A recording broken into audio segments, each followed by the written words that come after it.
1 bulan setelah suamiku, sebut saja namanya Dion, dilantik menduduki posisi prestisius sebagai direktur utama, ia langsung menjatuhkan talak padaku dan dengan kejam mengusirku dari rumah kami. Demi menyambung hidup putri kami, Amara, yang masih berusia 5 tahun, aku terpaksa menelan pil pahit dan bekerja sebagai petugas kebersihan di kantor Dion sendiri. Hampir setiap hari, aku menyaksikan pemandangan yang menyayat hati. Sekretaris Dion Maya tampak tertekan dan berlinang air mata. Suatu hari ketika aku tengah membersihkan ruang konferensi utama, Maya berbisik dengan suara tercekat. "Cepat, bersembunyilah di sini.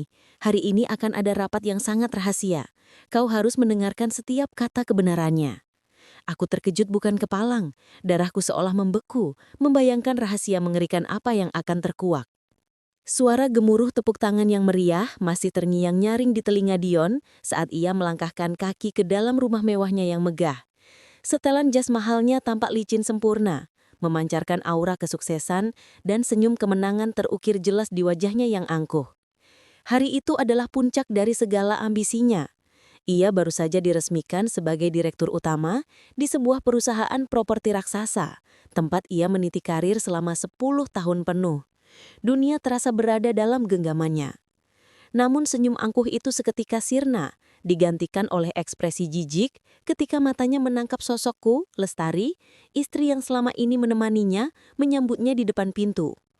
Aku hanya mengenakan daster rumahan yang warnanya sudah mulai pudar dimakan waktu, dan jilbab instan sederhana yang biasa kukenakan sehari-hari. Pemandangan yang sangat kontras itu tiba-tiba memicu rasa muak yang tak tertahankan di dada Dion. Baginya, aku kini tak lebih dari bayangan masa lalu yang kelam dan menyedihkan. Masa-masa ketika kami harus berjuang keras dan hidup dalam keterbatasan finansial. Kini Dion adalah seorang direktur, dan ia merasa aku tidak lagi pantas mendampingi kemewahan hidupnya. Tanpa sedikit pun basa-basi, Dion menepis gelas air putih yang kusodorkan hingga terhempas, pecah berkeping-keping di lantai marmer yang mengkilap. Suara pecahan kaca yang memekakkan telinga itu mengejutkan Amara, putri kami yang baru berusia 5 tahun, yang sedang bermain boneka di ruang tengah. Aku terperanjat, mataku membelalak kaget menyaksikan tingkah suamiku yang di luar nalar. Belum sempat aku bertanya, Dion sudah melemparkan amplop coklat tebal tepat ke wajahku. Amplop itu meluncur kasar mendarat di dekat kakiku yang gemetar. Dion menatapku dengan tatapan dingin yang menusuk, tatapan yang belum pernah kulihat sebelumnya. Dengan suara datar namun penuh penekanan, ia menyatakan bahwa isinya adalah surat cerai. Ia menuntutku untuk menandatanganinya saat itu juga dan segera angkat kaki. Aku mencoba mencerna kenyataan yang baru saja menghantamku. Dengan suara bergetar, aku bertanya, "Apa salahku? Mengapa kau tega melakukan semua ini, Dion?" Dion tertawa sinis, tawa yang terdengar sangat asing dan menyakitkan. Ia mendekatkan wajahnya dan berujar bahwa kini ia adalah direktur utama. Ia membutuhkan seorang pendamping yang setara, wanita yang layak ia bawa ke pesta-pesta bisnis dan jamuan makan malam mewah. Bukan wanita kampung yang hanya tahu urusan dapur dan kamar tidur sepertiku. Hatiku hancur berkeping-keping mendengar penghinaan yang begitu kejam. Aku mencoba meraih tangannya, mengingatkannya pada masa-masa perjuangan kami dari nol dan janji suci pernikahan kami. Namun Dion malah mendorong tubuhku hingga aku terhuyung ke belakang, membentur dinding. Keributan itu memancing Nyonya Ratna, ibu kandung Dion, keluar dari kamarnya. Wanita paruh badai yang selalu tampil mencolok dengan perhiasan berlebihan itu bukannya menengahi, malah tersenyum puas menyaksikan penderitaanku. Nyonya Ratna sudah lama tak menyukaiku, menganggapku tidak membawa keberuntungan finansial bagi putranya. Dengan nada mengejek yang menusuk, Nyonya Ratna memerintahkanku untuk sadar diri. Ia mengatakan bahwa Dion sudah bekerja keras mencapai puncak, dan aku hanya akan menjadi beban yang akan mempermalukan keluarga. Nyonya Ratna bahkan mengambil koper besar dari gudang dan melemparkannya ke hadapanku, menyuruhku segera pergi sebelum satpam komplek menyeretku keluar. Amara, putriku yang ketakutan, lari memeluk kakiku menangis terseduh-seduh. Aku memeluknya erat-erat, air mataku tumpah tak terbendung. Aku menyadari, memohon belas kasihan pada manusia yang hatinya sudah tertutup oleh kesombongan adalah perbuatan sia-sia. Dengan sisa tenaga dan harga diri yang masih kumiliki, aku mulai memasukkan baju-baju kami ke dalam koper seadanya. Dion menegaskan, aku tidak boleh membawa harta benda apapun. Semua barang di rumah itu, bahkan perhiasan yang pernah ia berikan, adalah miliknya. Aku hanya membawa pakaian dan sedikit uang tabungan sisa belanja bulanan yang kusisihkan diam-diam. Malam itu juga, aku dan Amara terusir dari rumah mewah yang selama ini menjadi tempat berlindung kami. Kami berjalan kaki menyusuri trotoar yang dingin, menyeret koper yang berat sambil menahan lapar. Amara terus merengek, menanyakan mengapa ayahnya begitu jahat dan mengapa kami tidak boleh tidur di kamarnya lagi. Aku harus menelan kepahitan itu sendiri, berusaha tersenyum di hadapan anakku dan berkata bahwa kami sedang berpetualang ke tempat baru. Kami akhirnya menemukan sebuah kamar kos sempit di pinggiran kota, dengan dinding lembab dan bau apek. Uangku sangat terbatas, hanya cukup untuk membayar sewa 1 bulan dan makan seadanya selama beberapa hari. Hari-hari berikutnya adalah neraka bagiku. Aku harus segera mencari pekerjaan, karena persediaan susu Amara menipis.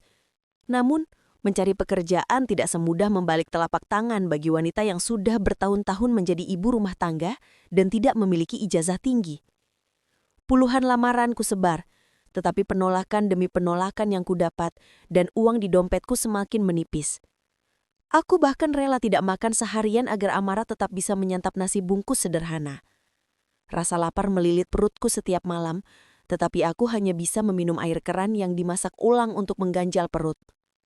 Dalam keputusasaan, aku melihat sebuah lowongan pekerjaan sebagai petugas kebersihan di sebuah gedung perkantoran. Tanpa pikir panjang, aku melamar.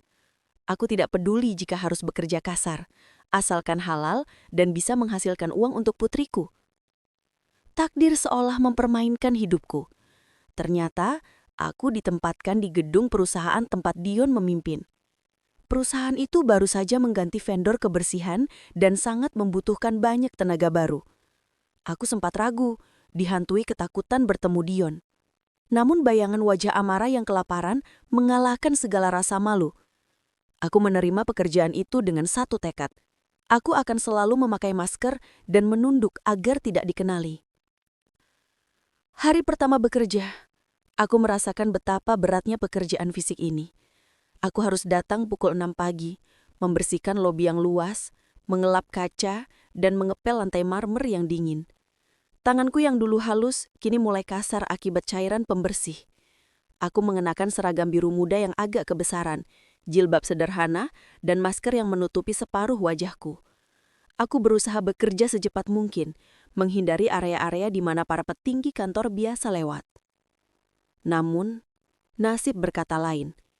Siang itu, lobi kantor sangat ramai karena ada kunjungan kolega bisnis penting. Aku sedang mengepel lantai lobi yang basah karena tumpahan minuman. Tiba-tiba, rombongan direksi keluar dari lift. Jantungku berdebar kencang saat melihat Dion berjalan di barisan paling depan, tertawa lebar bersama beberapa pria berjas mahal. Dion tampak begitu berwibawa dan tampan, sangat kontras dengan diriku yang memegang kain pel kotor. Aku berusaha menepi, menundukkan wajahku dalam-dalam, berharap ia melewatinya begitu saja. Tiba-tiba, salah satu rekan bisnis Dion tak sengaja menyenggol ember pelku hingga airnya sedikit memercik ke sepatu Dion yang mengkilap. Suasana seketika hening mencekam. Dion berhenti tertawa dan menatap sepatunya yang basah, lalu menatapku. Petugas kebersihan di depannya dengan tatapan jijik yang tak terperikan. Tanpa sedikit pun rasa kemanusiaan, Dion menendang ember pel itu hingga terguling dan air sabun membanjiri lantai. Suara ember yang beradu dengan lantai marmer menggema di seluruh lobi. Semua mata tertuju pada kami. Dion membentak dengan suara keras, memaki petugas kebersihan itu karena dianggap tidak becus bekerja. Ia mengatakan bahwa orang rendahan sepertiku memang hanya pantas mencium lantai dan tidak punya otak. Aku gemetar hebat. Aku mengenali suara itu. Suara laki-laki yang pernah berjanji akan melindungiku. Air mata menggenang di pelupuk mataku, tetapi ku tahan sekuat tenaga. Aku tidak boleh menangis. Aku tidak boleh ketahuan. Dengan tangan gemetar, aku segera berjongkok, memungut ember dan mulai mengelap air yang tumpah di dekat kaki Dion. Saat aku menunduk itulah, Dion meludah ke arah lantai yang sedang kubersihkan, lalu melenggang pergi bersama tamu-tamunya sambil tertawa. Seolah-olah aku hanyalah sampah yang tidak berharga. Aku hanya bisa menggigit bibir di balik masker, menahan perih yang menyayat hati demi amarah yang menungguku pulang. Rutinitas baruku sebagai petugas kebersihan berjalan dengan sangat berat dan menyiksa. Setiap pagi buta, aku harus meninggalkan Amara yang masih terlelap sendirian di kamar kos yang sempit. Aku menitipkan kunci cadangan pada tetangga kos yang baik hati, berharap anakku aman sampai aku pulang sore hari. Di kantor, aku bekerja tanpa henti. Aku membersihkan toilet, lorong, ruang rapat, hingga membuang sampah dari ruangan para staf. Aku menjadi sosok yang tak terlihat, seseorang yang keberadaannya hanya disadari ketika lantai kotor atau tisu toilet habis. Rasa lelah fisik mendera tubuhku setiap hari. Punggungku terasa mau patah dan kakiku bengkak karena terus berdiri dan berjalan. Di sela-sela pekerjaanku, aku sering melihat pemandangan yang membuat hatiku miris. Aku sering melihat Maya, sekretaris pribadi Dion, keluar dari ruangan direktur dengan mata sembab. Maya adalah gadis muda yang sopan dan cekatan. Tetapi sepertinya ia menjadi sasaran empuk kekejaman Dion. Aku beberapa kali mendengar teriakan Dion dari dalam ruangan yang memaki-maki Maya hanya karena kesalahan kecil, seperti kopi yang kurang panas atau jadwal yang bergeser sedikit. Tidak hanya Dion, Nyonya Ratna juga sering datang ke kantor dengan gaya sosialita yang mencolok. Nyonya Ratna memperlakukan Maya seperti pembantu pribadi, menyuruhnya membelikan makanan mahal, membawakan tas belanjaan, bahkan meminta Maya mentransfer uang perusahaan ke rekening pribadinya dengan alasan keperluan operasional mendesak yang dibuat-buat. Maya tampak sangat tertekan, wajahnya selalu pucat dan gelisah. Aku yang sering membersihkan area dekat meja Maya, diam-diam menaruh simpati. Terkadang saat ada orang, aku memberikan permen atau tisu kepada Maya tanpa banyak bicara. Maya menerimanya dengan senyum tipis dan tatapan penuh terima kasih. Namun, ada ketakutan yang tersirat di matanya. Maya seolah ingin mengatakan sesuatu, tetapi ia selalu mengurungkan niatnya setiap kali pintu ruangan Dion terbuka. Aku merasakan ada sesuatu yang tidak beres di kantor ini. Aura ketakutan begitu kental menyelimuti para karyawan yang berada di lingkaran tingkat Dion. Suatu sore, musibah datang menghampiriku. Tetangga kos menelpon dengan panik, mengabarkan bahwa Amara demam tinggi dan sempat kejang. Duniaku serasa runtuh. Aku segera meminta izin pulang cepat kepada pengawas. Meskipun harus menerima cacian dan ancaman pemotongan gaji, aku berlari sekuat tenaga menuju kos. Sesampainya di sana, aku mendapati tubuh Amara sangat panas, menggigil, dan meracau memanggil nama ayahnya. Aku segera membawa Amara ke klinik terdekat dengan uang pas-pasan yang kumiliki. Dokter mengatakan Amara terkena infeksi serius dan membutuhkan obat-obatan yang cukup mahal serta perawatan intensif. Jika tidak segera ditangani, kondisinya bisa membahayakan nyawa. Aku memeriksa dompetku, kosong. Uang gajiku belum turun, dan tabunganku sudah habis untuk membayar sewa kos. Aku tidak punya pilihan lain. Harga diriku sebagai seorang ibu jauh lebih tinggi daripada rasa maluku pada mantan suami. Aku memutuskan untuk kembali ke kantor Dion, berharap setidaknya ia masih punya sedikit hati nurani untuk darah dagingnya sendiri. Dengan pakaian yang masih lusuh dan napas terengah-engah, aku sampai di lobi kantor. Satpam sempat menahanku, tetapi aku memohon sambil menangis, mengatakan ini masalah hidup mati anakku. Aku berhasil menerobos masuk ke lantai tempat ruangan direksi berada. Kebetulan saat itu, Dion sedang berjalan keluar dari ruangannya sambil menelpon seseorang, membicarakan tentang pembelian mobil sport terbaru seharga miliaran rupiah. Dion tertawa lepas membayangkan betapa gagahnya ia mengendarai mobil itu. Langkah Dion terhenti saat melihat sosok wanita berhijab lusuh berdiri di hadapannya. Dengan mata basah, aku langsung bersimpuh di kaki Dion, mengabaikan tatapan kaget Maya dan beberapa staf lain. Aku memohon dengan suara serak, meminta pinjaman uang untuk biaya pengobatan Amara yang sedang kritis. Aku berjanji akan membayarnya dengan potong gaji setiap bulan seumur hidupku. Dion menatapku dengan tatapan jijik, seolah ada kotoran yang menempel di sepatunya. Ia segera mematikan teleponnya dan menendang pelan bahuku agar menjauh. Dion berdesis tajam mengatakan bahwa ia tidak peduli. Baginya, anak itu sekarang adalah tanggung jawabku sepenuhnya karena hak asuh ada padaku. Dion menuduhku hanya berakting dan menggunakan anak sebagai alasan untuk memeras uangnya. Dion berkata dengan lantang agar semua orang mendengar bahwa ia tidak akan memberikan 1 rupiah pun untuk wanita pemalas yang tidak becus mengurus anak. Ia lebih rela uangnya dipakai untuk membeli pakan ikan hiasnya daripada membiayai anak yang sakit-sakitan. Hatiku hancur lebur mendengar ucapan kejam itu. Bagaimana mungkin seorang ayah bisa setega itu pada anaknya sendiri yang sedang bertaruh nyawa? Dion memanggil satpam dan menyuruh mereka menyeretku keluar karena dianggap mengganggu kenyamanan kantor.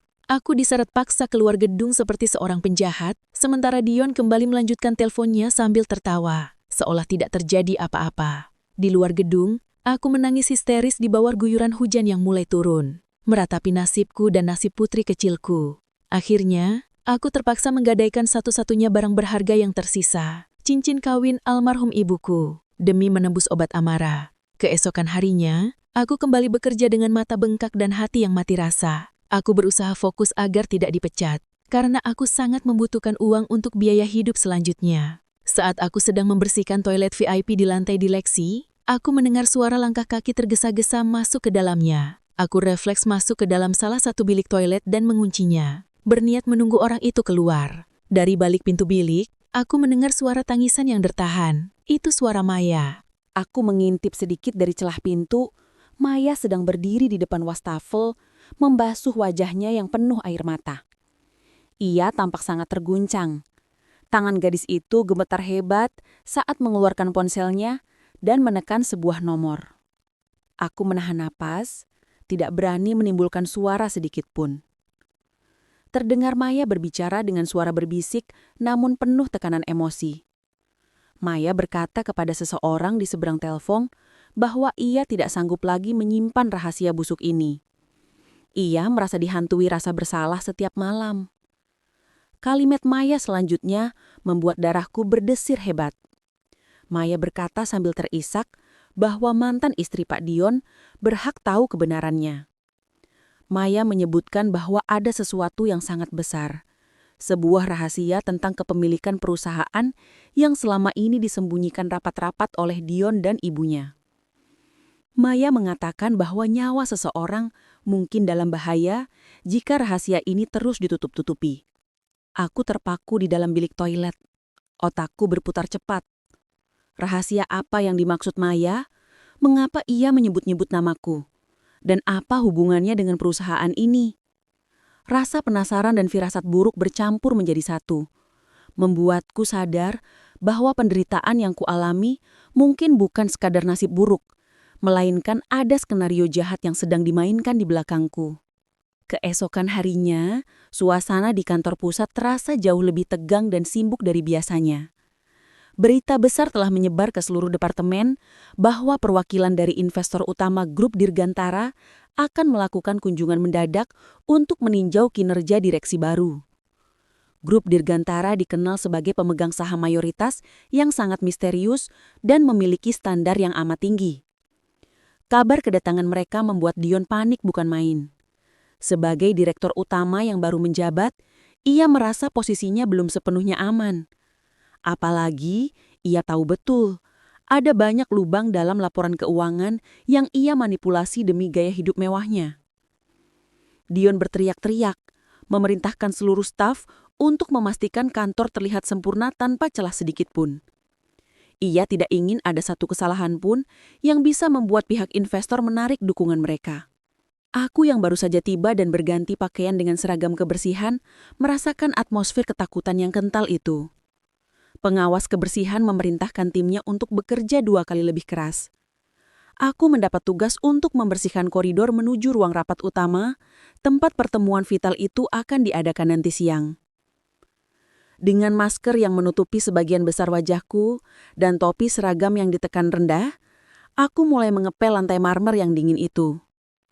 Hatiku masih terasa perih mengingat kejadian kemarin saat aku diusir seperti pengemis oleh mantan suamiku sendiri.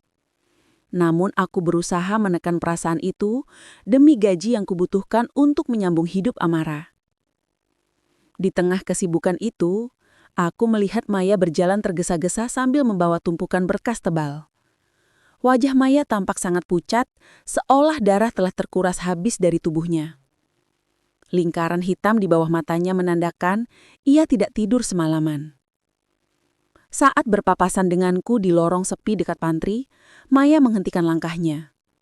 Ia menoleh ke kiri dan ke kanan dengan gelisah, memastikan tidak ada CCTV atau orang lain yang memperhatikan. Tatapan Maya kepadaku dipenuhi rasa bersalah yang mendalam dan ketakutan yang luar biasa. Aku yang sedang memeras kain pelata bingung, bertanya-tanya dalam hati apa yang sebenarnya terjadi pada sekretaris pantan suamiku itu. Tidak lama kemudian, suara hak sepatu tinggi yang beradu keras dengan lantai terdengar mendekat. Itu adalah Nyonya Ratna. Wanita paruh-baya itu datang dengan penampilan glamor yang berlebihan, mengenakan gaun sutra dan perhiasan emas yang mencolok. Ia berjalan di samping Dion yang tampak sangat stres sambil membetulkan dasinya berulang kali.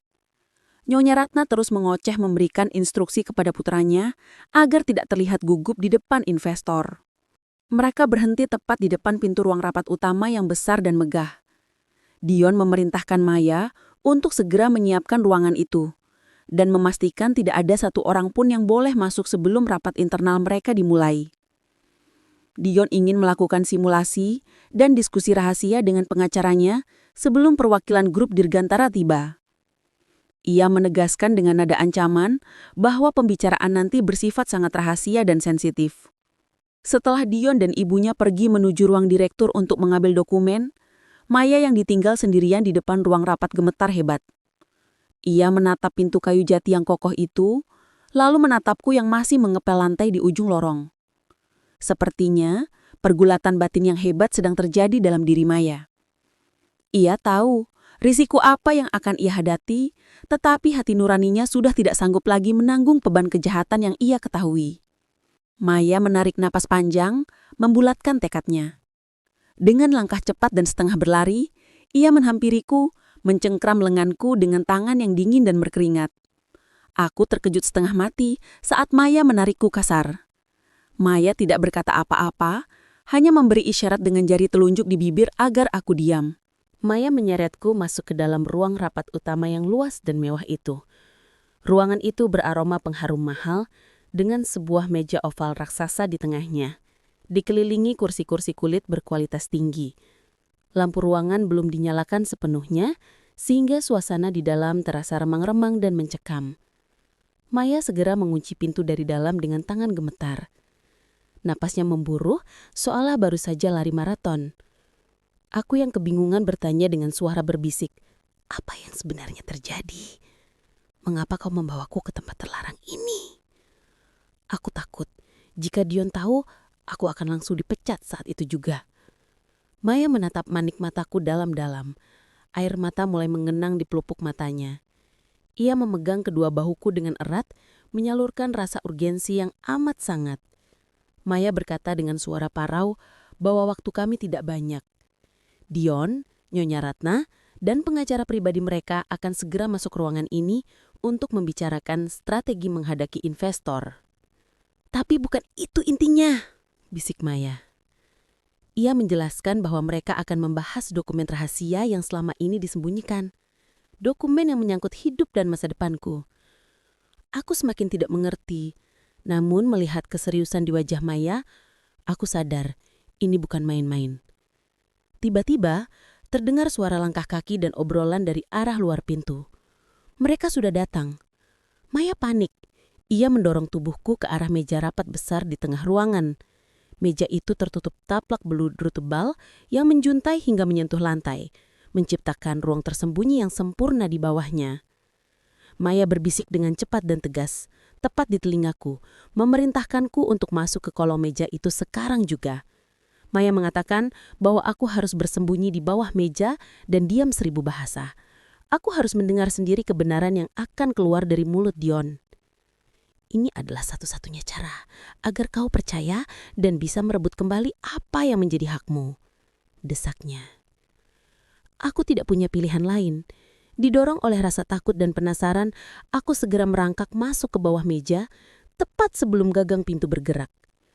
Aku meringkuk di dalam kegelapan, di bawah meja rapat yang besar itu. Bau debu karpet dan aroma semir sepatu samar-samar tercium. Jantungku berdebar begitu kencang hingga aku takut suaranya akan terdengar sampai keluar. Aku menutup mulutku rapat-rapat dengan kedua tangan, berusaha mengatur napasku yang tersengal-sengal. Ruang sempit di bawah meja terasa sangat mencekam, namun aku tidak berani bergerak sedikit pun. Kain taplak meja yang tebal menjuntai hingga ke lantai menyembunyikanku sepenuhnya dari pandangan orang-orang di luar ruangan. Beberapa detik kemudian, pintu ruangan terbuka lebar. Cahaya lampu ruangan dinyalakan, dan suara langkah kaki beberapa orang masuk ke dalam ruangan, bergema di lantai yang sunyi.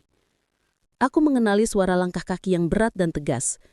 Itu langkah kaki Dion, diikuti oleh suara ketukan sepatu hak tinggi Nyonya Ratna, dan satu langkah kaki lagi yang terdengar menyeret, milik pengacara percayaan mereka yang terkenal licik. Mereka duduk di kursi-kursi yang mengelilingi meja, tepat di atasku. Aku bisa melihat ujung sepatu Dion yang mengkilat dan sepatu merah menyala milik Nyonya Ratna dari celah kecil di bawah taplak meja. Mereka terdengar sangat percaya diri, tertawa kecil seolah sedang merayakan kemenangan awal sebelum perang dimulai. Suara gesekan kertas-kertas dokumen yang diletakkan di atas meja terdengar jelas di telingaku. Dion membuka percakapan dengan nada sombong. Ia bertanya kepada pengacaranya, "Apakah semua dokumen palsu sudah disiapkan dengan rapi untuk ditunjukkan kepada perwakilan grup Dirgantara nanti?" Pengacara itu menjawab dengan suara serak namun penuh kepuasan, menjamin bahwa semua berkas sudah direkayasa dengan sangat sempurna. Tidak akan ada yang curiga bahwa laporan keuangan perusahaan sebenarnya sedang berdarah-darah karena uangnya dipakai untuk kepentingan pribadi Pak Dion, ujar pengacara itu. Ia juga menambahkan bahwa akta notaris palsu tentang pengalihan aset sudah aman tersimpan. Namun pembicaraan mereka kemudian beralih ke topik yang membuat darahku seakan berhenti mengalir. Nyonya Ratna bertanya dengan nada cemas tentang status kepemilikan perusahaan yang sebenarnya. Ia takut jika suatu hari nanti Pak Dirgantara atau orang-orang lama mengetahui bahwa Dion bukanlah pewaris yang sah. Nyonya Ratna mengingatkan Dion bahwa wasiat asli dari pendiri perusahaan, almarhum Pak Kusuma, menyebutkan nama lain sebagai pewaris tunggal. Mendengar nama Pak Kusuma disebut, ingatanku melayang ke masa lalu. Pak Kusuma adalah nama ayahku yang pergi meninggalkan ibuku saat aku masih bayi. Selama ini aku mengira ayahku hanyalah orang biasa yang tidak bertanggung jawab. Namun, ternyata ayahku adalah pendiri perusahaan raksasa ini. Dion menertawakan meremehkan kekhawatiran ibunya. Dengan suara lantang dan penuh keangkuhan, Dion mulai menceritakan kembali rencana busuk yang sudah ia susun bertahun-tahun. Ia berkata bahwa tidak ada yang perlu dikhawatirkan. Dian menjelaskan bahwa ia menikahiku dulu bukan karena cinta, melainkan karena ia tidak sengaja menemukan fakta bahwa aku adalah putri kandung Pak Kusuma yang hilang. Dian tahu bahwa jika ia menikahiku, ia akan memiliki akses tidak langsung ke harta warisan itu jika suatu saat aku ditemukan. Namun karena aku dianggap bodoh dan tidak tahu asal-usulku, Dian memutuskan untuk mengambil jalan pintas. Ia memalsukan tanda tangan Pak Kusuma sebelum orang tua itu meninggal, seolah-olah Pak Kusuma menyerahkan perusahaan kepadanya sebagai anak angkat kepercayaan, bukan kepadaku. Aku yang berada di bawah meja merasa duniaku runtuh seketika. Air mata mengalir deras membasahi pipiku tanpa suara. Selama ini, aku mencintai laki-laki yang ternyata adalah monster. Pernikahan kami, kenangan manis kami, kelahiran Amara, semuanya ternyata dibangun di atas fondasi kebohongan dan keserakahan. Dian tidak pernah mencintaiku. Ia hanya mencintai harta yang mengalir dalam darahku. Rasa sakit hati yang luar biasa menghantam dadaku, bercampur dengan kemarahan yang meluap-luap. Aku ingin berteriak, ingin keluar dan mencakar wajah Dian. Namun aku ingat pesan Maya. Aku harus mendengar semuanya sampai tuntas. Pengacara itu kemudian bertanya tentang keberadaan surat wasiat asli yang ditulis oleh Pak Kusuma. Surat itu adalah satu-satunya bukti hukum yang bisa membatalkan posisi Dian dan mengembalikan seluruh aset kepadaku. Jika surat itu jatuh ke tangan pihak grup Dirgantara atau polisi, tamatlah riwayat mereka semua. Suasana hening sejenak. Aku menahan nafas, menunggu jawaban yang akan menentukan nasibku. Dian menjawab dengan nada santai sambil menyandarkan punggungnya ke kursi, membuat kursi itu berdiri tepat di dekat telingaku. Dian berkata bahwa ia sudah membakar surat wasiat sialan itu seminggu yang lalu, di perapian rumah barunya. Ia memastikan sudah tidak ada lagi jejak yang tersisa. Menurut Dian, rahasia itu sudah menjadi abu, sama seperti masa depanku. Dian kemudian menambahkan kalimat yang membuat hatiku benar-benar membeku menjadi es. Ia berkata dengan nada mengejek bahwa sungguh ironis melihat pewaris sah perusahaan ini sekarang sedang mengepel lantai toilet di gedung miliknya sendiri. Dian tertawa lepas, diikuti tawa Nyonya Ratna yang melengking. Dian berkata, biarkan saja aku menjadi babu seumur hidupku, membersihkan kotoran orang lain, sementara Dian menikmati kekayaan yang seharusnya menjadi milikku. Kalimat itu terpatri dalam di benakku, mengubah kesedihanku menjadi dendam yang membara. Aku sadar bahwa aku bukan lagi wanita lemah yang bisa diinjak-injak. Di bawah meja itu, dalam kegelapan dan kesendirian, aku bersumpah pada diriku sendiri. Demi masa depan Amara, aku akan merebut kembali setiap sen yang telah dicuri dariku. Aku akan membuat Dian membayar setiap tetes air mata yang telah kami berdua keluarkan. Namun di tengah tawa jahat mereka, Dian tiba-tiba meletakkan sebuah benda kecil di atas meja. Ia berkata bahwa meskipun surat fisiknya sudah dibakar, ia menyimpan salinan digital dan data aliran dana curiannya di dalam sebuah flash disk khusus sebagai jaminan untuk memegang leher pengacaranya agar tidak berkhianat. Dian menyebut flash disk itu sebagai nyawanya. Aku membelalakkan mata di gelapan. Benda itu, bukti kejahatan itu, kini berada hanya beberapa sentimeter di atas kepalaku. Waktu seakan berhenti berputar bagiku yang masih meringkuk di bawah kolong meja rapat. Kakiku mulai terasa kram karena mengekuk terlalu lama.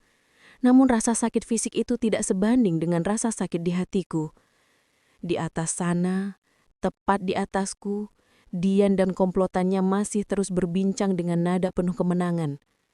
Mereka membahas rencana licik untuk memanipulasi laporan keuangan agar terlihat sehat di mata investor besok.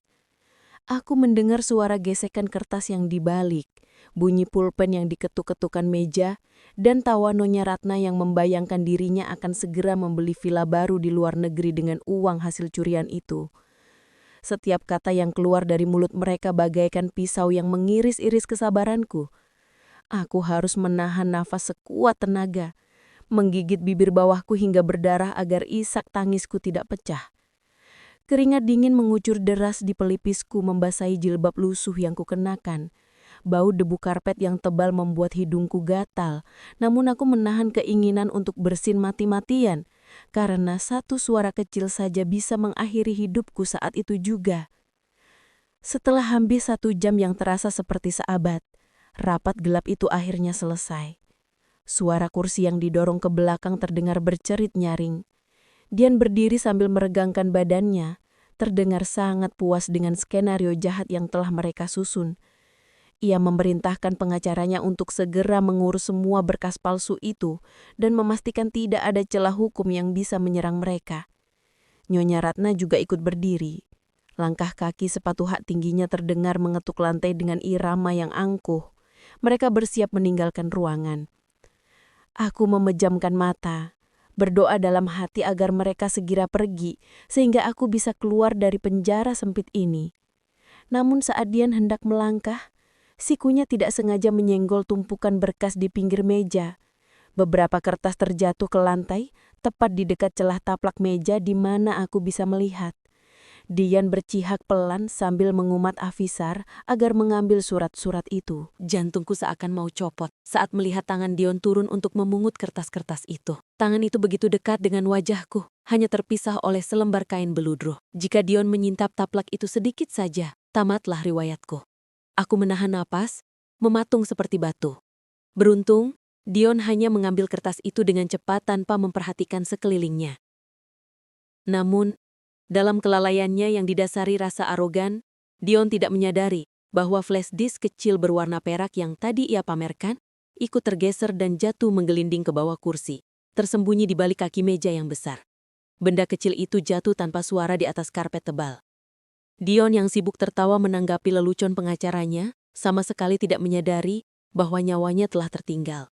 Ia memasukkan kembali berkas-berkas ke dalam tasnya, mengira flash disk itu sudah terselip di antaranya, lalu melangkah keluar ruangan, diikuti oleh ibunya dan si pengacara. Pintu ruang rapat tertutup kembali, dan suara langkah kaki mereka perlahan menjauh di lorong. Hening. Aku menunggu beberapa menit lagi untuk memastikan mereka benar-benar sudah pergi. Setelah dirasa aman, dengan tubuh gemetar hebat, aku menyingkap taplak meja dan merangkak keluar.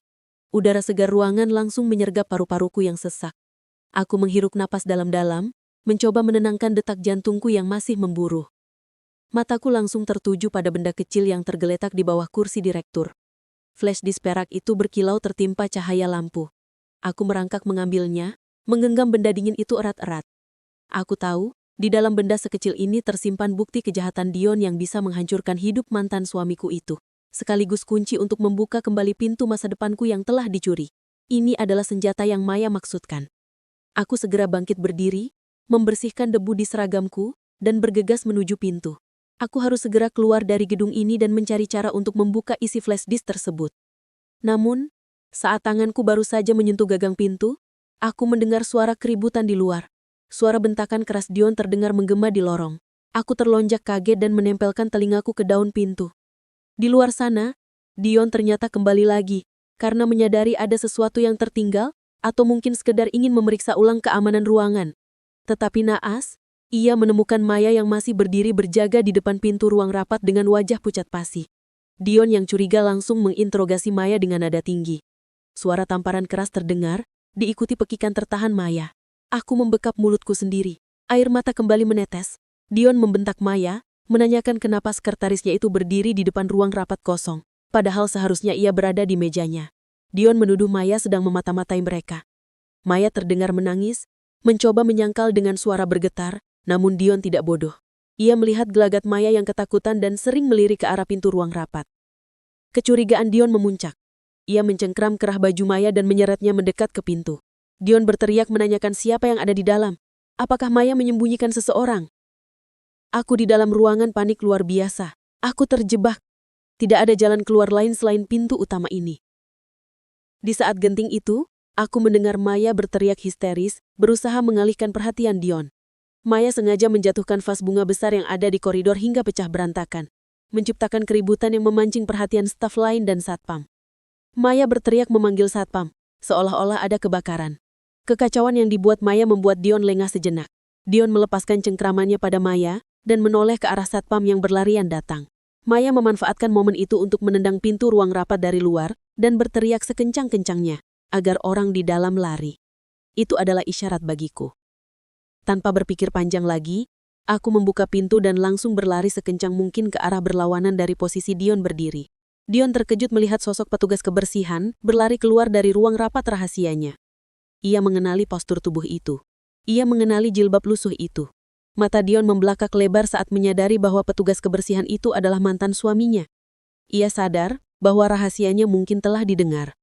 Wajah Dion memerah padam karena amarah. Ia berteriak seperti orang gila kepada para satpam, memerintahkan mereka untuk menangkap wanita itu. Ia berteriak bahwa wanita itu adalah pencuri yang mengambil dokumen perusahaan. Para satpam yang bingung namun takut pada Dion, segera mengejarku. Lorong kantor yang tadinya tenang berubah menjadi arena kejar-kejaran yang menegangkan. Aku berlari sekuat tenaga. Kakiku yang sakit seolah tidak kurasakan lagi. Aku hanya punya satu tujuan, lari sejauh mungkin, membawa bukti kebenaran di genggamanku. Napas memburu kasar. Dadaku terasa panas seakan terbakar setiap kali kuhirup udara. Suara langkah sepatu lar satpam yang mengejarku terdengar semakin dekat, beradu dengan lantai keramik yang keras. Aku tidak berani menoleh ke belakang. Aku tahu, jika aku berhenti sedetik saja, aku akan tertangkap, dan flash disk di tanganku akan dirampas kembali oleh Dion. Jika itu terjadi, tamatlah semua harapan untuk Amara. Bayangan wajah putriku yang sedang sakit memberiku kekuatan supranatural pada kaki-kakiku yang sebenarnya sudah lemas karena belum makan seharian. Aku memilih tidak menggunakan lift karena tahu itu terlalu beresiko. Dion pasti sudah memerintahkan untuk memblokir akses lift. Aku membanting pintu tangga darurat dan mulai menuruni anak tangga dengan kecepatan penuh. Melompati 2 hingga 3 anak tangga sekaligus. Di tangga darurat yang remang-remang, gema langkah kaki para pengejarku terdengar mengerikan, seperti monster yang siap menerkam. Beberapa kali aku hampir tergelincir karena licinnya lantai, tapi aku berpegangan erat pada besi pegangan tangga hingga telapak tanganku lecet. Aku terus berlari turun dari lantai 20, keringat membanjiri seluruh tubuhku, membasahi seragam biruku hingga kuyup. Rasa takut bercampur adrenalin memacu jantungku bekerja melampaui batas. Aku mendengar suara handi-talkie satpam yang saling berkoordinasi untuk memblokir pintu keluar di lobi utama. Aku sadar, aku sedang digiring ke dalam perangkap. Tetapi aku tidak punya pilihan lain.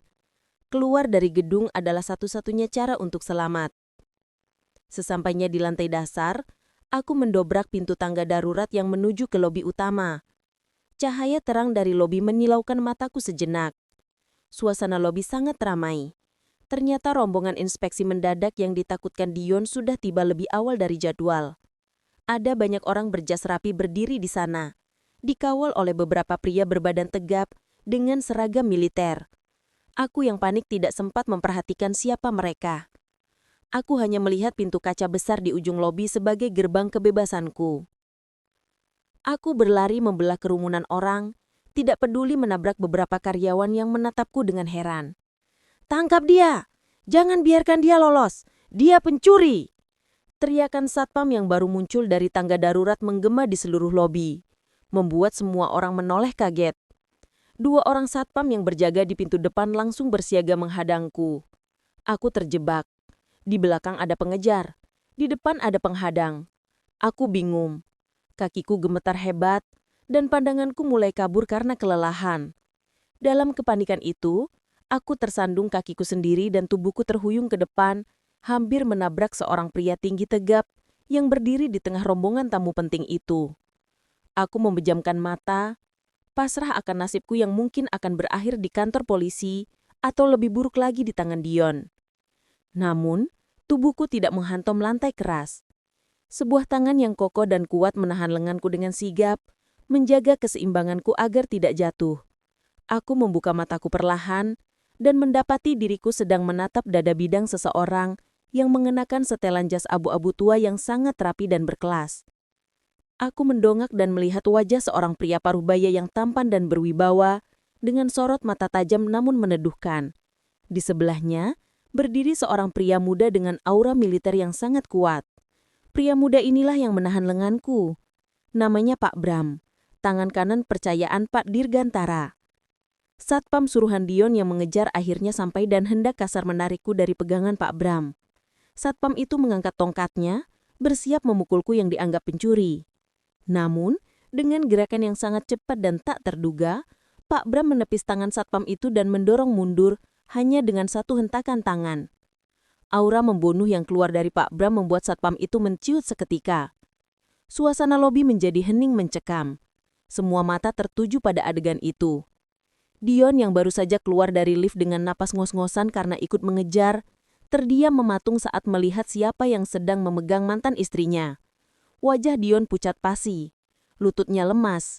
Ia mengenali sosok di depanku.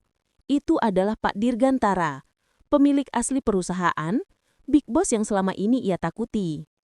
Pak Dirgantara tidak mempedulikan Dion atau satpam itu. Matanya terpaku pada leherku. Saat aku hampir jatuh tadi, hijabku sedikit tersingkap, memperlihatkan sebuah kalung dengan liontin emas antik berbentuk bunga teratai dengan ukiran huruf kuno di tengahnya. Lonting itu berayun pelan di dadaku. Tangan Pak Dirgantara yang keriput namun masih kuat bergetar hebat saat ia perlahan menyentuh liontin itu. Matanya berkaca-kaca seolah melihat hantu dari masa lalu. Ia mengenal kalung itu. Itu adalah kalung warisan keluarga yang ia berikan kepada keponakan kesayangannya, ayahku. Puluhan tahun yang lalu, sebelum mereka terpisah karena konflik keluarga. Suara Pak Dirgantara terdengar parau dan bergetar. "Dari mana kamu mendapatkan ini, Nak?" Tanyanya lembut, mengabaikan statusku yang hanya seorang petugas kebersihan yang dituduh mencuri. Aku yang masih syok dan ketakutan menjawab dengan terbata-bata sambil memegang liontin itu erat. Ini peninggalan almarhum ibu saya, Tuan. Ini satu-satunya barang yang ibu berikan sebelum meninggal. Ibu bilang, ini dari ayah. Air mataku menetes lagi. Aku tidak mengerti mengapa pria besar ini menanyakan kalung bututku? Mendengar jawaban itu, Pak Dirgantara menarik napas panjang. Air mata haru menetes di pipi tuanya. Pak Bram yang berdiri di sampingnya segera sadar akan situasi ini. Ia menatapku dengan pandangan hormat yang baru.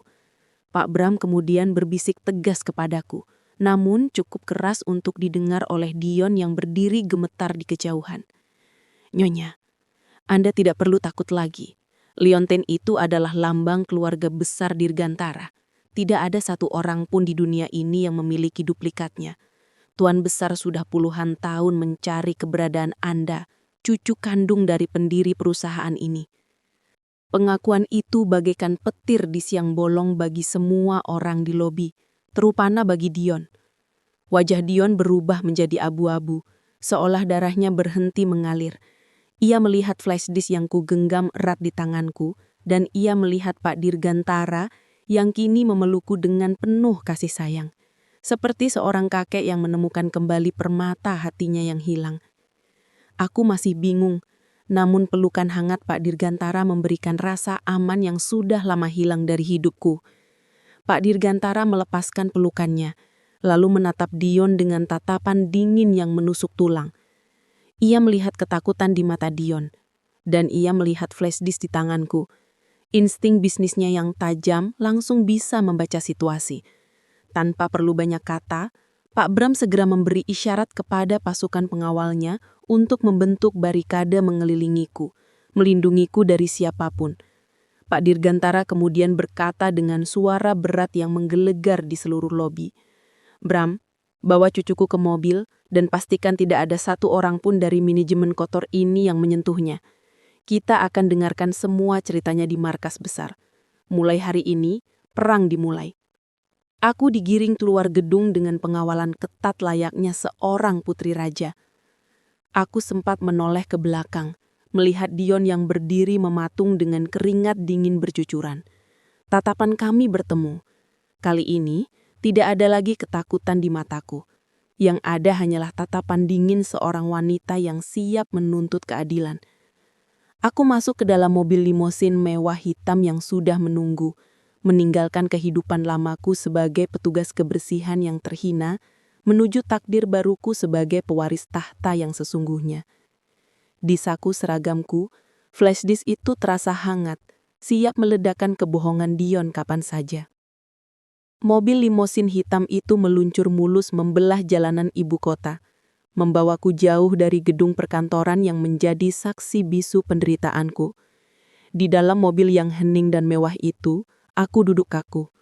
Tanganku masih gemetar memegang gelas berisi teh hangat yang diberikan oleh asisten Pak Dirgantara. Di hadapanku, Pak Dirgantara menatapku dengan pandangan yang sulit diartikan. Campuran antara rasa bersalah yang mendalam, kerinduan, dan kasih sayang. Pria tua itu tidak banyak bicara selama perjalanan, seolah memberiku waktu untuk menenangkan diri. Namun matanya tidak pernah lepas dari wajahku, menelusuri setiap gurat kemiripan antara aku dan keponakan kesayangannya yang telah tiada. Pak Bram duduk di samping supir, sibuk dengan ponsel dan tabletnya, memberi instruksi tegas kepada tim keamanan dan tim medis. Aku akhirnya memberanikan diri untuk memecah keheningan. Dengan suara lirih, aku bertanya tentang nasib Amara. Hatiku tidak akan tenang sebelum tahu kondisi putriku. Pak Bram segera menoleh ke belakang dan memberikan laporan. Ia mengatakan bahwa tim dokter terbaik dari rumah sakit milik grup Dirgantara sudah menjemput Amara di klinik kecil itu. Amara kini sudah dipindahkan ke ruang VVIP rumah sakit pusat dengan perawatan intensif. Kondisinya stabil dan demamnya sudah mulai turun. Mendengar kabar itu, tangisku pecah lagi. Beban berat yang menghimpit dadaku selama berhari-hari seketika terangkat. Aku bersujud syukur di dalam mobil, mengucapkan terima kasih berulang kali kepada Pak Dirgantara dan Pak Bram. Pak Dirgantara dengan lembut memintaku untuk duduk kembali. Ia berkata bahwa itu adalah kewajibannya sebagai kakek. Tidak boleh ada cucu Dirgantara yang terlantar, apalagi sakit tanpa pengobatan. Kami tiba di sebuah kediaman pribadi yang sangat luas dan asri, jauh dari hiruk-pikuk kota. Rumah itu dijaga ketat oleh pasukan pengamanan swasta. Di ruang kerja Pak Dirgantara yang bernuansa kayu jati klasik, aku akhirnya menceritakan semuanya. Aku menceritakan tentang perlakuan Dion, tentang pengusiran itu, tentang bagaimana aku harus menjadi petugas kebersihan, dan tentang rapat rahasia yang kudengar dari bawah meja. Aku menyerahkan flash disk perak itu kepada Pak Bram. Pak Bram segera menghubungkannya ke laptop dan memeriksa isinya. Wajah Pak Bram mengeras saat melihat data-data di dalamnya, rekaman suara, laporan keuangan ganda, dan salinan digital surat wasiat palsu. Semuanya ada di sana. Bukti itu sangat lengkap dan tak terbantahkan. Dion benar-benar menggali kuburannya sendiri dengan menyimpan data itu. Pak Dirgantara mengepalkan tangannya hingga buku-buku jarinya memutih. Amarahnya memuncak mendengar betapa kejamnya Dion memperlakukan pewaris sah perusahaan ini. Ia meminta maaf kepadaku karena terlambat menemukanku.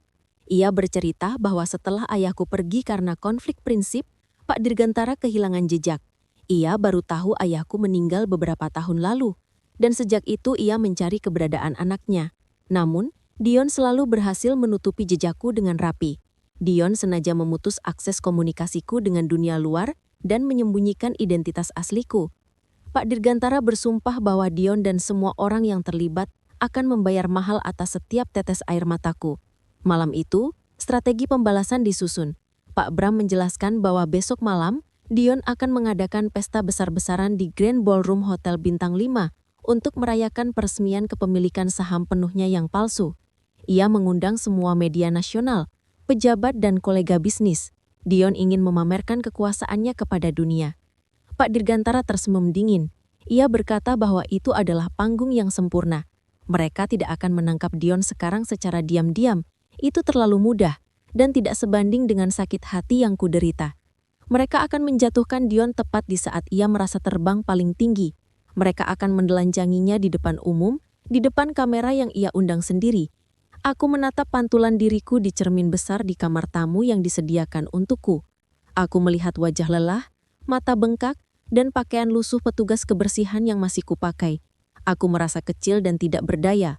Namun Pak Dirgantara datang menghampiriku. Ia memegang bahuku dan berkata bahwa mulai detik ini, aku bukan lagi korban.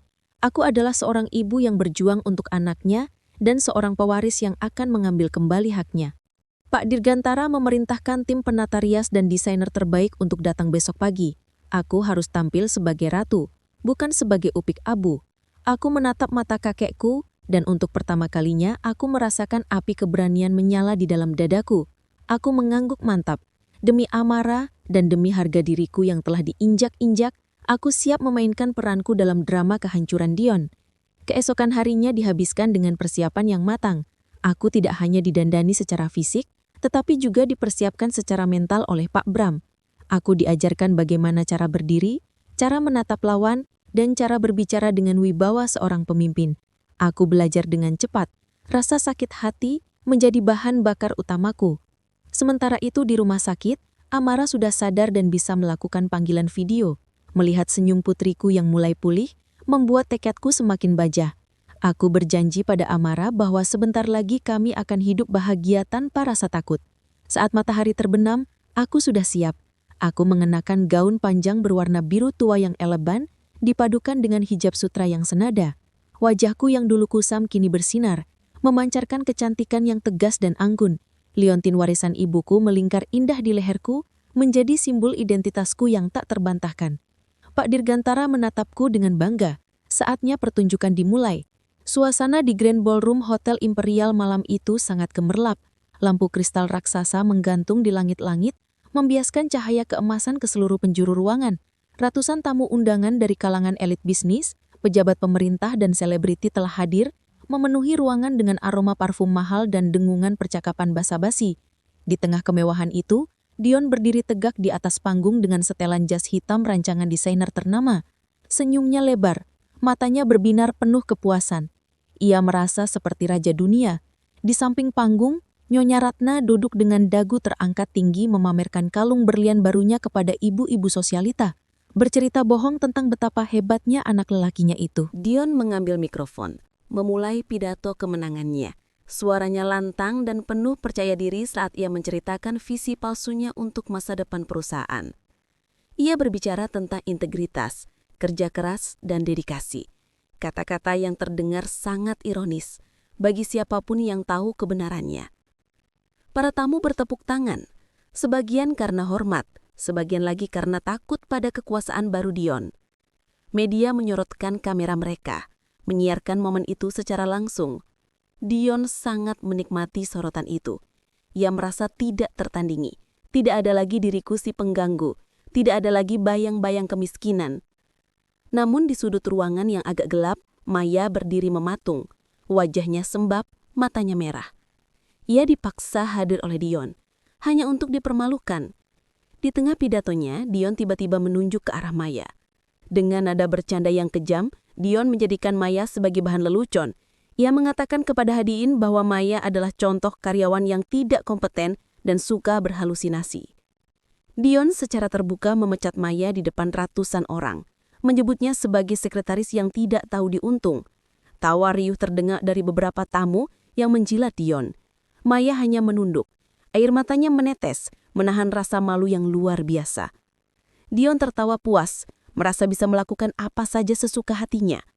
Tepat saat Dion mengangkat gelasnya untuk bersulang merayakan era baru dirinya, tiba-tiba seluruh lampu di ballroom padam. Kegelapan total menyelimuti ruangan. Suara musik orkestra berhenti mendadak. Para tamu mulai berbisik panik, mengira ada gangguan teknis. Dion berteriak memanggil teknisi. Suaranya terdengar kesal. Namun teknisi tidak menjawab. Sebagai gantinya, layar LED raksasa yang menjadi latar belakang panggung tiba-tiba menyala terang, menampilkan sebuah video dengan kualitas gambar yang sangat jernih. Semua mata tertuju ke layar itu. Video itu menampilkan rekaman CCTV dari sebuah ruang rapat. Tanggal dan waktunya tertera jelas, 2 hari yang lalu. Di layar terlihat Dion, Nyonya Ratna, dan pengacaranya sedang duduk mengelilingi meja. Audio rekaman itu terdengar sangat jernih melalui sistem suara ruangan yang canggih. Suara Dion menggema.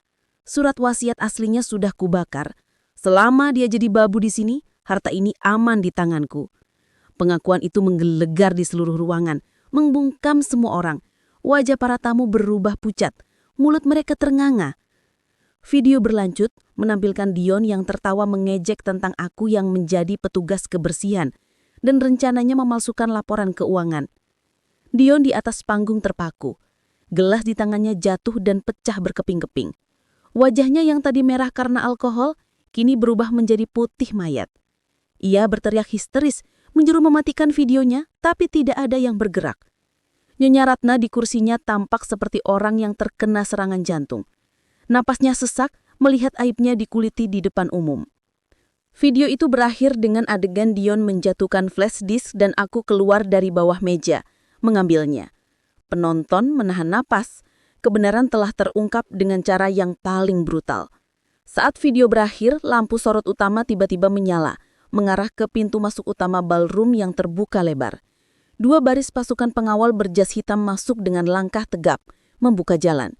Di tengah-tengah mereka, berjalanlah aku, penampilanku sungguh memukau, membuat siapapun yang melihatnya tidak akan percaya bahwa aku adalah wanita yang sama dengan petugas kebersihan di video tadi. Aku berjalan dengan kepala tegap. Tatapanku tajam lurus ke arah panggung. Di sebelah kananku berjalan Pak Dirgantara yang berwibawa, dan di sebelah kiriku, Pak Bram dengan seragam militernya yang lengkap. Keheningan melanda ruangan itu. Hanya suara langkah kakiku yang terdengar.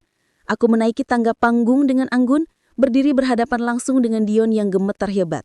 Jarak kami hanya beberapa meter, namun rasanya seperti dipisahkan oleh jurang nasib yang lebar. Dion mundur selangkah, kakinya lemas. Ia bergagap, mencoba menyangkal, mencoba mengatakan bahwa ini semua rekayasa atau fitnah. "Babu, apa yang kau lakukan di sini? Kau pasti mencuri video itu," teriak Dion putus asa, masih mencoba memanipulasi situasi. Aku tidak menjawab dengan teriakan. Aku hanya tersenyum tipis, senyum yang dingin dan mematikan. Aku mengambil mikrofon yang terletak di podium. Dengan suara yang tenang namun tegas, aku berbicara kepada seluruh hadirinya. "Maaf mengganggu pestanya. Saya Lestari, putri kandung dari pendiri perusahaan ini, dan pemilik sah dari gedung tempat kalian berdiri sekarang ini. Pria di hadapan saya ini, mantan suami saya, telah lupa bahwa kebenaran tidak bisa dibakar dan darah tidak bisa dihapus." Pak Dirgantara maju mengangkat sebuah dokumen asli di tangannya. Ini adalah salinan surat wasiat yang sah. Dan ini hasil tes DNA yang membuktikan siapa Lestari sebenarnya. Mulai malam ini, seluruh aset perusahaan dibekukan dan diambil alih oleh manajemen pusat bawah kendali saya. Pernyataan Pak Dirgantara adalah vonis mati bagi karir Dion. Para wartawan berebutan mengambil foto. Kilatan lampu flash membanjiri panggung. Dion merasa dunia di sekelilingnya berputar. Tamu-tamu yang tadi memujinya kini menatapnya dengan jijik. Dia tamat. Benar-benar tamat. Tiba-tiba pintu samping terbuka kasar. Sekelompok polisi berseragam lengkap masuk, dipimpin oleh seorang perwira tinggi. Mereka berjalan langsung menuju panggung. Pak Bram telah mengatur semuanya. Surat penangkapan sudah diterbitkan. Dion panik. Ia mencoba lari ke belakang panggung, tapi Pak Bram dengan sigap menjegal kakinya hingga Dion tersungkur mencium lantai panggung, posisi yang sama seperti saat ia menyuruhku membersihkan kotoran di sepatunya. Ironi yang berputar. Polisi segera membergol tangan Dion ke belakang. Nyonya Ratna yang melihat anaknya ditangkap menjerit histeris dan mencoba menyerangku, tapi ia langsung diamankan oleh Polwan. Malam pesta yang seharusnya menjadi puncak kejayaan Dion, berubah menjadi malam penghakiman yang mengerikan baginya. Namun menjadi malam pembebasan yang manis bagiku dan Maya yang menonton dari sudut dengan tangis haru. Keriuhan di dalam Grand Ballroom Hotel Imperial mencapai puncaknya saat polisi mulai menggiring Dion turun dari panggung. Kilatan lampu kamera wartawan tidak henti-hentinya menyambar wajah Dion yang kini pucat pasi dan basah oleh keringat dingin. Pria yang beberapa menit lalu berdiri dengan angkuh memproklamirkan diri sebagai raja bisnis, kini tidak lebih dari seorang kriminal yang tertangkap basah. Borgol besi yang melingkar di pergelangan tangannya terasa dingin dan menyakitkan. Namun, rasa sakit itu tidak sebanding dengan hancurnya harga diri yang ia rasakan. Dion berusaha memberontak, berteriak-teriak mengatakan bahwa ini semua adalah kesalahpahaman dan konspirasi. Namun suaranya tenggelam oleh cemoohan para tamu undangan. Orang-orang yang dulu memujinya kini menatapnya dengan pandangan jijik, seolah ia adalah penyakit menular yang harus dijauhi. Beberapa tamu bahkan melemparkan serbet makan ke arahnya sebagai tanda penghinaan. Nyonya Ratna yang juga ikut diseret oleh polisi wanita merontah-rontah histeris. Riasan tebalnya luntur oleh air mata, membuat wajahnya terlihat berantakan dan menakutkan. Ia terus berteriak memaki aku, menuduhku sebagai wanita durhaka yang tidak tahu terima kasih. Namun tidak ada satu orang pun yang bersimpati padanya. Justru teriakan Nyonya Ratna semakin membuka mata semua orang tentang betapa buruknya sifat asli keluarga itu. Pak Bram berdiri tegap di sampingku, memastikan tidak ada satu pun orang yang bisa menyentuh pewaris sah perusahaan itu. Aku menatap pemandangan itu dengan wajah datar. Tidak ada rasa senang yang berlebihan. Yang ada hanyalah rasa lega yang luar biasa, karena kebenaran akhirnya terungkap. Aku melihat runtuhnya kesombongan yang selama ini menindasku. Saat rombongan polisi hendak membawa Dion keluar melalui pintu utama, terjadi sebuah momen yang sangat memilukan. Di dekat pintu keluar, sebuah kursi roda didorong masuk oleh seorang perawat pribadi. Di atas kursi roda itu duduk Amara, putri kecil kami yang memaksa ingin ikut karena ingin melihat ibunya berdiri gagah di panggung. Amara mengenakan jaket tebal dan selimut. Wajahnya masih sedikit pucat, namun matanya berbinar melihat ibunya berdiri gagah di panggung. Melihat anaknya ada di sana, Dion yang sudah putus asa tiba-tiba mendapatkan ide licik terakhir. Ia berpikir bisa menggunakan emosi anaknya untuk mendapatkan simpati atau setidaknya keringanan hukuman. Ia berontak sekuat tenaga hingga pegangan polisi sedikit terlepas. Dion menjatuhkan dirinya berlutut ke arah Amara. Dengan wajah yang dibuat-buat semenyedihkan mungkin, ia berteriak memanggil nama anaknya. Ia berseru dengan suara parau bahwa ia sangat menyayangi Amara. Ia memohon agar Amara mau memeluk papanya. Ia berkata bahwa papa melakukan semua ini demi masa depan Amara, demi membelikan mainan dan rumah besar untuknya.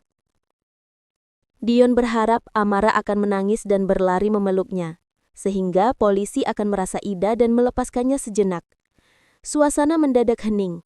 Semua orang menunggu reaksi gadis kecil itu. Aku hendak berlari menghalangi, takut Amara trauma. Namun, Pak Dirgantara menahan lenganku pelan, memberi isyarat untuk membiarkan Amara mengambil keputusannya sendiri. Amara menatap laki-laki yang berlutut di depannya itu.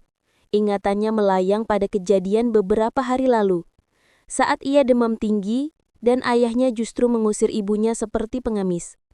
Ia ingat bagaimana ayahnya lebih memilih mobil baru daripada membelikan obat untuknya. Perlahan, Amara memalingkan wajahnya.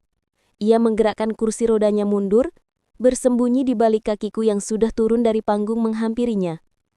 Dengan suara kecil, namun terdengar jelas di ruangan yang hening itu, Amara berkata bahwa om jahat itu bukan papanya.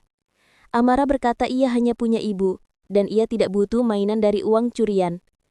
Penolakan polos namun menohok dari seorang anak kecil itu bagaikan palu godam yang menghancurkan sisa-sisa harapan Dion.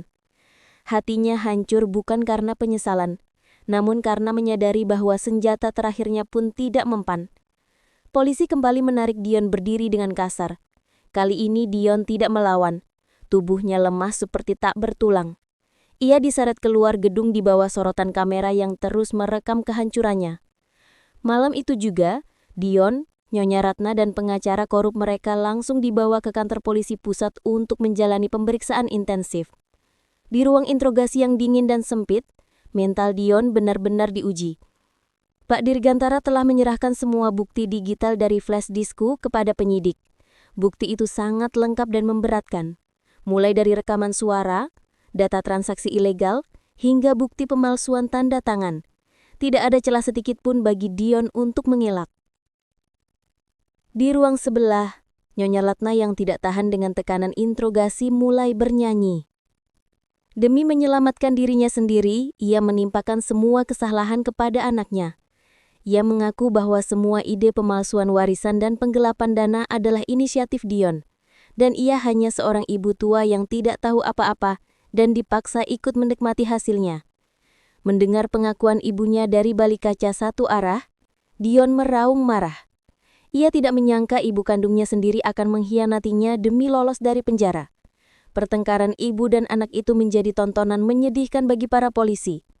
Karma benar-benar bekerja dengan cara yang brutal, memecah benah persekutuan jahat mereka hingga ke akar-akarnya. Keesokan harinya, berita penangkapan Dion menjadi headline di semua media nasional. Saham perusahaan sempat anjlok sebentar, namun segera kembali stabil setelah Pak Dirgantara mengumumkan pengambil alihan manajemen. Proses penyitaan aset dilakukan dengan cepat. Rumah mewah Dion disita. Mobil-mobil sports kebanggaannya diangkut dengan truk derek dan rekening banknya dibekukan total. Semua barang-barang bermerek milik Nyonya Ratna, mulai dari tas Hermes hingga perhiasan berlian, disita sebagai barang bukti hasil kejahatan pencucian uang. Dalam sekejap mata, mereka jatuh dari puncak kekayaan menjadi orang yang tidak memiliki apa-apa selain baju tahanan yang melekat di badan.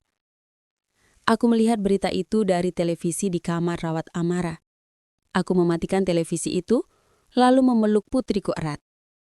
Masa lalu kelam itu sudah berakhir. Keadilan telah ditegakkan. Dan kini saatnya kami menatap masa depan yang cerah tanpa bayang-bayang ketakutan. 1 bulan telah berlalu sejak malam penangkapan yang menggemparkan itu. Roda kehidupan berputar dengan sangat cepat. Di sebuah lembaga pemasyarakatan yang sesak dan pengap, Dion duduk melamun di pojok sel yang lembab. Tubuhnya kini kurus kering, wajahnya dipenuhi brewok yang tidak terawat, dan tatapan matanya kosong. Ia masih sulit menerima kenyataan bahwa hidupnya telah berubah 180 derajat. Tidak ada lagi jas mahal, tidak ada lagi ruang ber-AC, dan tidak ada lagi bawahan yang bisa ia bentak sesuka hati. Yang ada hanyalah nasi cadong yang keras, lantai semen yang dingin, dan teman-teman sel yang kasar. Ia sering menangis di malam hari, meratapi nasibnya, namun tidak ada yang peduli. Di blok penjara wanita, nasib Nyonya Ratna tidak kalah menyedihkan. Wanita yang dulu selalu menjaga tangannya agar tetap halus dan berkilau dengan mendikur mahal, kini harus mencuci baju tahanan sesama narapidana demi mendapatkan perlindungan dan sedikit makanan tambahan. Kesombongannya telah runtuh, digantikan oleh rasa takut dan penyesalan yang terlambat. Sementara itu, di gedung pencakar langit pusat kota, suasana kantor telah berubah total. Aura ketakutan dan ketegangan yang dulu menyelimuti karyawan kini berganti dengan semangat kerja yang positif. Aku, yang kini resmi menjabat sebagai presiden direktur, melakukan perombakan besar-besaran. Aku tidak menjadi pemimpin yang gila hormat seperti Dion. Sebaliknya, aku dikenal sebagai pemimpin yang sangat manusiawi dan dekat dengan karyawannya. Langkah pertamaku sebagai pemimpin adalah memperbaiki kesejahteraan pegawai level bawah. Aku menaikkan gaji petugas kebersihan, satpam, dan staf administrasi. Aku juga merenovasi ruang istirahat mereka agar lebih layak. Aku tidak pernah lupa bahwa sebulan yang lalu, aku adalah salah satu dari mereka. Aku sering terlihat makan siang di kantin karyawan, mendengarkan keluh kesah mereka tanpa sekat birokrasi yang kaku. Maya, mantan sekretaris yang sempat dipecat dan dipermalukan Dion, kini mendapatkan posisinya kembali dengan jabatan yang lebih tinggi. Aku mengangkatnya menjadi manajer operasional sekaligus asisten pribadi kepercayaan. Maya bekerja dengan dedikasi luar biasa, merasa berhutang budi dan sangat menghormatiku. Wajah Maya kini selalu dihiasi senyum. Tidak ada lagi mata sembab karena tekanan batin. Ia menjadi saksi hidup bagaimana kebaikan hati seorang pemimpin bisa mengubah budaya perusahaan menjadi lebih sehat. Maya dan aku menjadi tim yang solid, bahu-membahu membersihkan sisa-sisa korupsi yang ditinggalkan manajemen lama. Sore itu, aku sedang membereskan berkas di meja kerjaku. Ruangan direktur utama itu sudah kuubah total desainnya. Nuansa gelap dan maskulin peninggalan Dion kuganti dengan warna-warna pastel yang hangat dan sentuhan tanaman hijau yang menyejukkan. Di dinding, tergantung foto besar aku dan Amara yang sedang tertawa bahagia. Pintu ruangan diketuk pelan. Pak Bram masuk dengan senyum ramah membawa Amara yang baru saja sekolah. Amara kini sudah sehat sepenuhnya. Pipinya kembali gembil dan ceria. Gadis kecil itu langsung berlari memelukku. Namun pandangannya segera beralih ke Pak Bram. Selama sebulan terakhir, Pak Bram sering menemani Amara bermain dan menjemputnya sekolah saat aku sibuk rapat. Hubungan mereka menjadi sangat dekat. Sosok Pak Bram yang tegas namun penyayang mengisi kekosongan figur ayah yang selama ini dirindukan Amara. Pak Dirgantara kemudian menyusul masuk. Wajah tuanya tampak segar dan bahagia. Ia bangga melihat cucunya mampu memimpin perusahaan dengan bijak, jauh melampaui ekspektasinya. Kami berempat berencana makan malam bersama untuk merayakan keberhasilan proyek pertamaku. Suasana hangat kekeluargaan sangat terasa di ruangan itu. Amara manja menarik tangan Pak Bram, memintanya untuk menggendongnya. Dengan sigap, Pak Bram mengangkat Amara ke pundaknya, membuat gadis kecil itu tertawa lepas. Aku menatap pemandangan itu dengan hati yang menghangat. Aku melihat ketulusan di mata Pak Bram, sesuatu yang tidak pernah kutemukan pada Dion. Mungkin suatu hari nanti, hatiku akan siap untuk membuka lembaran baru. Namun untuk saat ini, melihat Amara tertawa lepas sudah lebih dari cukup bagiku. Sebelum meninggalkan ruangan untuk pergi makan malam, aku menyempatkan diri berdiri di depan jendela kaca besar yang menghadap ke pemandangan kota Jakarta di waktu senja. Langit berwarna jingga keemasan memantul indah di gedung-gedung tinggi. Aku melihat pantulan diriku di kaca. Bukan lagi wanita lemah yang menangis di bawah guyuran hujan. Bukan lagi petugas kebersihan yang menunduk takut. Aku adalah Lestari, seorang ibu, seorang pejuang, dan seorang pemimpin.